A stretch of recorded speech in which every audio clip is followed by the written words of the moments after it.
Hello, and welcome back to the Deep Dive. Hello. Today, we're jumping into something super useful, I think, whether you're traveling or just, trying a new place downtown. Mm-hmm. Navigating restaurants in English with confidence. Mm-hmm. It's really about feeling comfortable, Yeah, right? Not just guessing. exactly. And our goal here, our mission for this deep dive, is really to give you more than just a list of words. All right. We want to explore those little nuances, the phrases that sound genuinely natural, and the sort of unspoken rules, the etiquette. Yep. We've pulled together insights from quite a few good sources, all aimed at giving you that shortcut to feeling like you know what you're doing. Totally. Because it's not just definitions, is it? Yeah. We're hoping to uncover some, maybe surprising cultural things, practical tips that actually make a difference when you're sitting there. Uh-huh. Moments, hopefully. Yeah, exactly. So let's open the menu and dive in. Let's do it. Okay, so first things first, the basics.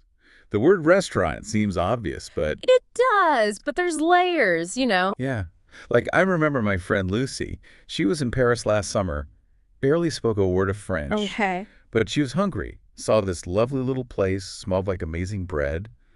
She just knew it was a restaurant. Mm. Didn't need a definition. Instinct. Totally. She just walked in, big smile, pointed at something on the menu, said, "This, please."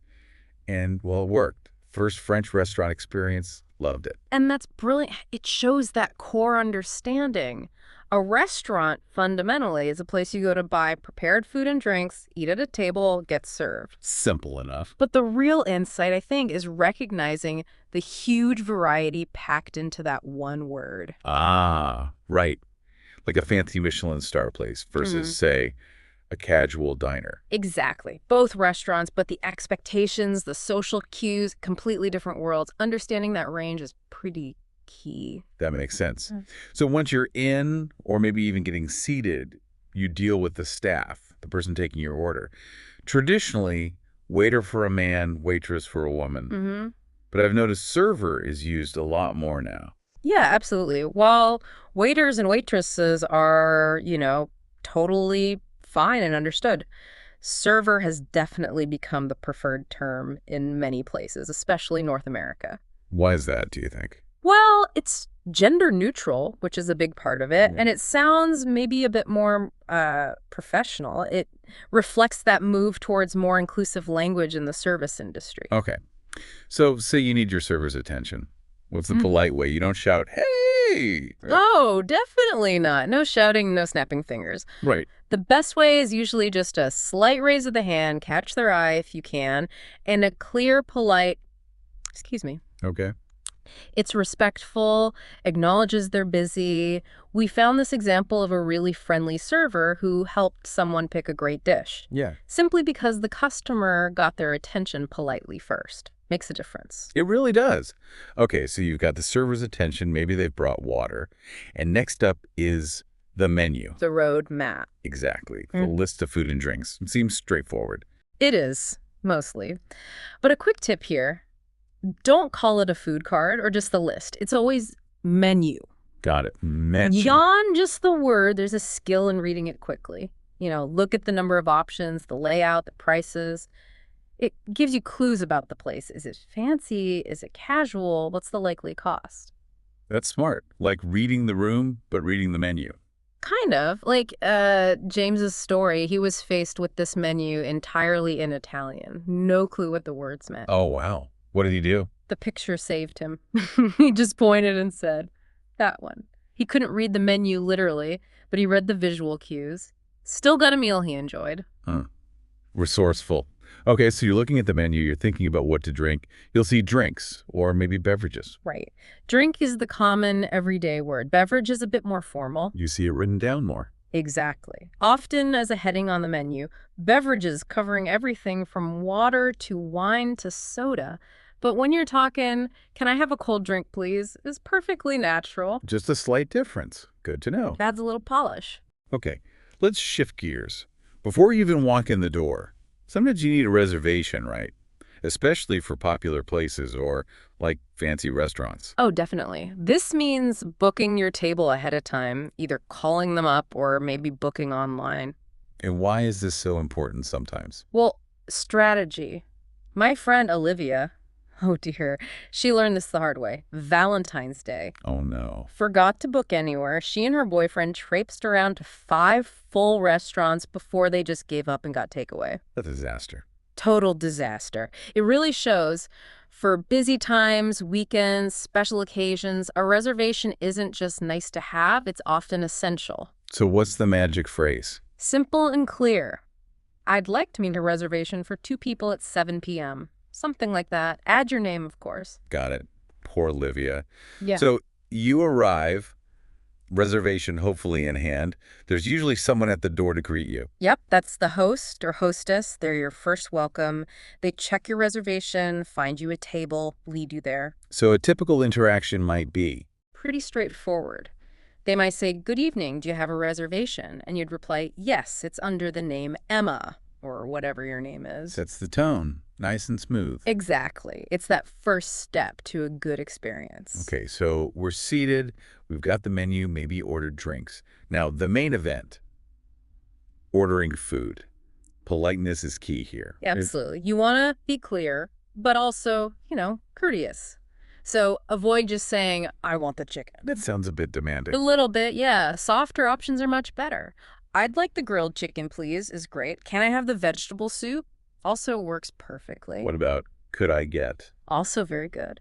"Could I get the steak medium rare?" It's maybe slightly more formal or just, well, polite. Using those modal verbs can, could, may, would softens the request. Right, and what if you're totally stuck? Overwhelmed by choices? Ah, the classic dilemma. A fantastic phrase is simply, "What do you recommend?" Oh, good one. Yeah. It shows you're interested, you trust their judgment, and servers often know the best dishes, the specials. It can lead to something really great. Okay, looking at the menu itself, it's often structured, isn't it? Like different sections. Usually, yes. Particularly in Western style dining, you'll typically see appetizers. Those are the starters, smaller dishes to begin. Okay. Then the main course, that's the principal dish, the biggest part of the meal. The main event. Exactly. And then if you have room, dessert. The sweet course at the end. Appetizer, main course, dessert. Got it. It's a common flow, but, it's not rigid. My friend Emily has this funny philosophy. Yeah. She sometimes skips the appetizer and goes straight for dessert. Her reasoning: why wait for happiness? Ah, I love that. That's brilliant. It is, isn't it? It just shows understand the terms, but feel free to order what you actually want. Maybe you just want 2 appetizers. That's fine, too. Why wait for happiness? Okay, that's my new motto.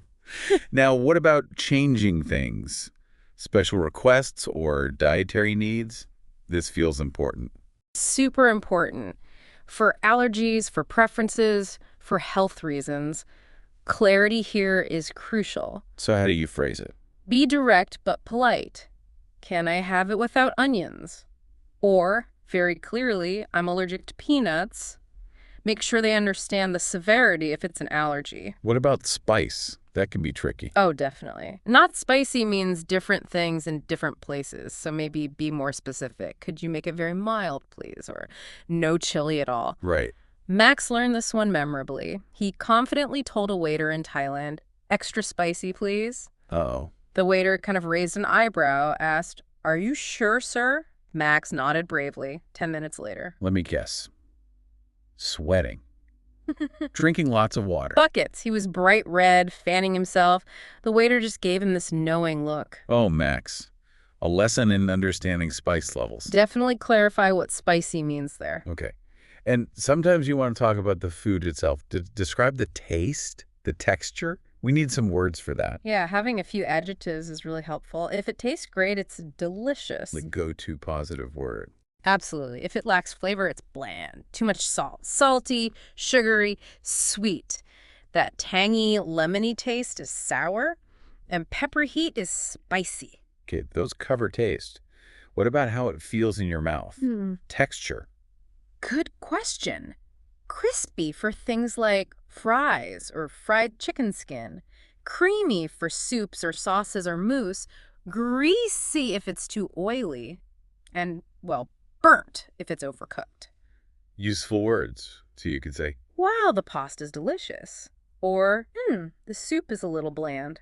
Or, I really like crispy fries, not the soft ones. Oh, this chocolate mousse is so creamy. It gives you more to say than just good or bad. Exactly, but use them carefully. Lily's story is a warning. She was in Mexico, saw 3 little red pepper symbols next to a dish, and thought it meant extra delicious. Oh no, Lily, it meant extra spicy, didn't it? Bingo. One might, face red, eyes watering, whispering, why is my mouth on fire? Always double check those symbols. Why is my mouth on fire? Poor Lily. Okay, let's talk about just general requests. Asking for more water, a fork, napkins. How to do that smoothly. Again, politeness is key. And remember the golden rule. Avoid I want. Right. Sounds demanding. So use could I have, may I get, can I have, for example. Could I have some more water, please? Perfectly polite. Or maybe, excuse me, may I get another fork? Exactly. Or if you see something someone else has, can I have the same as her, please? Even for napkins. Would you mind bringing some extra napkins? It's all about that polite phrasing. Much smoother. Now, the tricky bit. What if something's wrong? The food's cold, or it's not what you ordered. How do you complain without being, difficult? It's a delicate balance. The key is to be calm, clear, and polite. Aim for a solution, not a fight. So what would you say? You could start with, excuse me, then state the problem simply. I think this isn't quite what I ordered, or I'm sorry, but the soup is cold. Could it possibly be warmed up? Okay, what about a mistake on the bill? Same approach. Excuse me, I think there might be a mistake on the bill. Or maybe I asked for no cheese, but this dish has cheese. State the fact politely. And does that usually work? Almost always, if you're polite. Thomas had this happen, ordered the vegetarian pizza. It came with ham. Oh, dear. Instead of getting angry, he just calmly said to the server, I'm sorry, I think I ordered the vegetarian pizza. Could you possibly check? The server was apologetic, took it away, brought the right one quickly. Calmness resolved it easily. Good example. Calm and clear. Oh. Okay, meal's finished. It was hopefully delicious despite any hiccups. Time to pay up. Asking for the bill or the check. Right. Different terms depending on where you are. In the UK and many other places, it's usually bill. Could we get the bill, please? And in the U.S. More commonly check. Can I have the check, please? Or you can just be general. Excuse me, we're ready to pay. Okay, bill or check, and how do you signal? Just wave. You can sometimes do that little writing in the air gesture, but honestly, it's always better to try and make eye contact with your server first. Right. Then say, excuse me, before asking. Just feels a bit more respectful, usually gets a quicker response, too. Good tip. Yeah. Then comes tipping. The source of much confusion. Huh, yes. Leaving extra money for service. And this is hugely cultural. So the U.S. versus Europe, for example. Big difference. In the U.S., tipping 15% to 20% is pretty standard, almost expected, because servers' base wages are often lower. Okay. In many European countries, a service charge is often already included in the price on the bill. You might leave a small extra bit for really great service, but it's not usually that large percentage. So how do you know? You can ask, is service included? Is a perfectly fine question. Or you can just decide, I'll leave a tip and calculate it. People might say, let's leave 10% or whatever feels right in that context. It's important to know the local custom, isn't it? Absolutely critical. Sarah's story from New York really hits this home. She had a $40 meal, left a dollar tip, genuinely thought she was being okay. Oh. Her American friend later had to gently explain that in the U.S., leaving such a tiny tip implies the service was terrible. Sarah was mortified. Wow. It wasn't about the money for her. She just didn't know the cultural signal she was sending. Always worth checking local tipping norms. Definitely a powerful reminder. Okay, one last thing at the end of the meal. What if you can't finish everything? Taking leftovers home. Right. Takeaway or to go. Again, slight regional differences. In American English, you'd usually ask, can I get this to go, please? Or maybe, could you pack the rest for me? And in British English. More likely to hear, take away. Could I take this away, please? Or could you wrap this up for takeaway? Okay, to go or take away. And sometimes people mention a doggy bag. Ha. Yes, that's a slightly older, more humorous term. Don't worry, it just means a container for your leftovers. Not actually for the dog. Not usually, no. Though I suppose your dog might appreciate it. It's just a take-home box. Good to know. All right, before we wrap up, let's quickly touch on the different types of places you might eat. It's not all just one kind of restaurant. True, there's a whole spectrum. You have very formal fine dining establishments. White tablecloths, fancy Yeah, menus. exactly. Then more relaxed casual dining places could be a chain, could be a local spot, very common. Then there's fast food. Quick, cheap, standardized.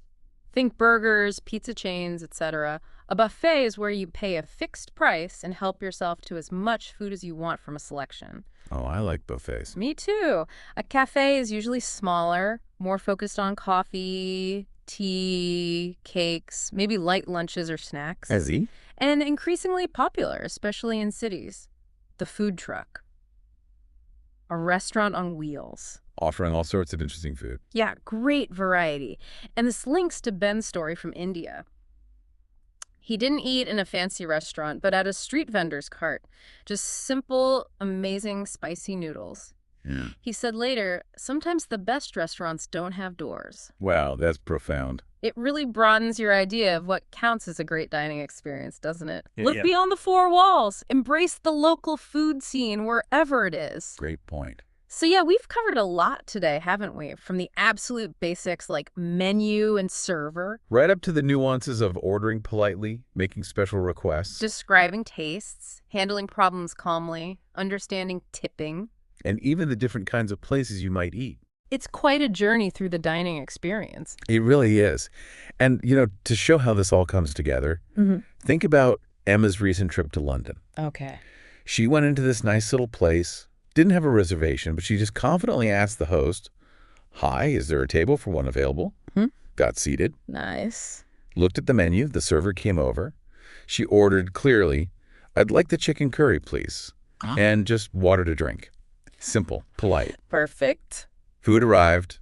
She tried it, genuinely murmured, "It's delicious." Couldn't finish it all, so she asked the server, "Excuse me, could I possibly get the rest to go?" Using the phrases. Exactly. Server packed it up.